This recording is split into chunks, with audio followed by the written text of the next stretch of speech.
En este video aprenderemos a hacer un sistema muy simple para transmitir energía de forma inalámbrica.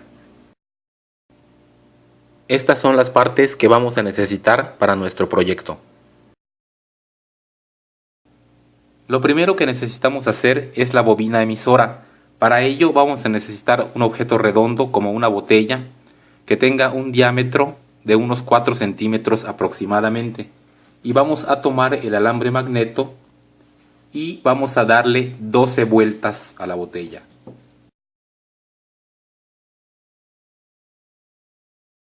Una vez que damos las 12 vueltas, vamos a tomar el alambre y dejamos un extremo para formar una derivación central. Y después vamos a dar otras 12 vueltas.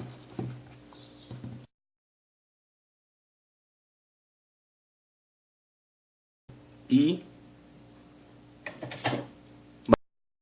vamos a cortar, de manera que vamos a tener 3 extremos donde comenzamos la derivación central y el final del embobinado.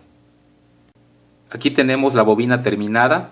Hemos puesto un poco de cinta aislante para evitar que se desenrolle, y recordemos que el alambre magneto tiene una capa de esmalte. Entonces vamos a tomar un pedazo de lija y vamos a quitar el esmalte de los extremos para poder realizar las soldaduras. La bobina receptora se realiza de la misma forma que la primera, únicamente que no tiene derivación central. Son simplemente 24 vueltas de alambre magneto y en los extremos vamos a conectar un LED. Aquí vemos cómo vamos a conectar la bobina emisora. Esta es la bobina, tenemos los dos extremos y la derivación central. Vamos a usar un transistor 2N222, tiene emisor, base y colector. Los extremos de la bobina se conectan a la base y al colector. El emisor se conecta al negativo de la batería y la derivación central se conecta al positivo. Aquí no hay conexión. Muy bien, ya estamos listos para probar el sistema. Tenemos todo conectado. Una batería AA de 1.5 voltios. Aquí podemos ver las conexiones como se mostraron en el diagrama anterior. Y vamos a ver cómo funciona. Vamos a conectar y probemos.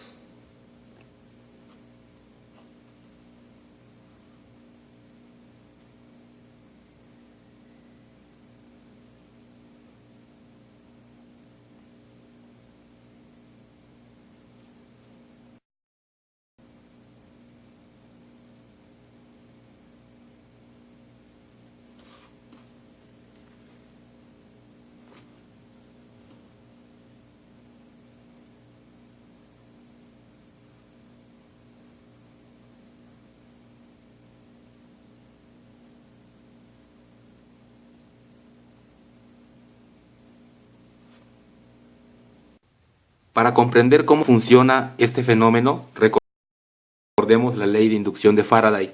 Acá tenemos una bobina que hemos conectado al multímetro y podemos observar que si tomamos un imán y lo hacemos pasar por dentro de la bobina, vemos cómo se genera un voltaje. Cada vez que pasamos el imán se genera un voltaje, pero notemos que si dejamos el imán adentro no se produce ningún voltaje. Es decir, tiene que estarse moviendo el campo magnético para que se genere un voltaje en la bobina.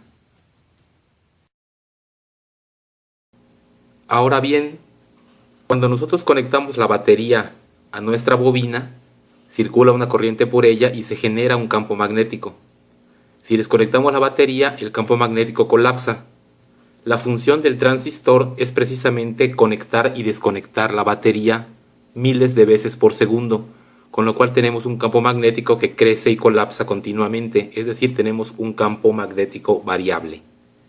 y cuando ponemos encima la otra bobina, ese campo magnético variable corta las espiras de la misma y se induce una corriente que es la que alimenta al LED. Podemos pensar que lo que acabamos de explicar es la misma forma en la que trabaja un transformador. En un transformador también tenemos dos bobinas y una de ellas induce una corriente en la otra. Sin embargo, en un transformador podemos tener diferentes números de espiras en el primario y secundario y vamos a transferir la energía desde el primario al secundario gracias a que tenemos el núcleo de hierro o de ferrita, el cual concentra el campo magnético en el lugar en donde están las espiras. Aquí no tenemos un núcleo de hierro, de manera que el acoplamiento que se tiene es muy débil, el campo magnético se dispersa. Para que esto funcione, el número de espiras del primario y secundario y la forma deben ser tales que formen un circuito resonante. Cuando entran en resonancia las bobinas, la transferencia de energía es máxima entre las dos y en ese punto no necesitamos el núcleo de hierro del transformador y es la razón por la que este circuito funciona. Esto se conoce como acoplamiento inductivo resonante.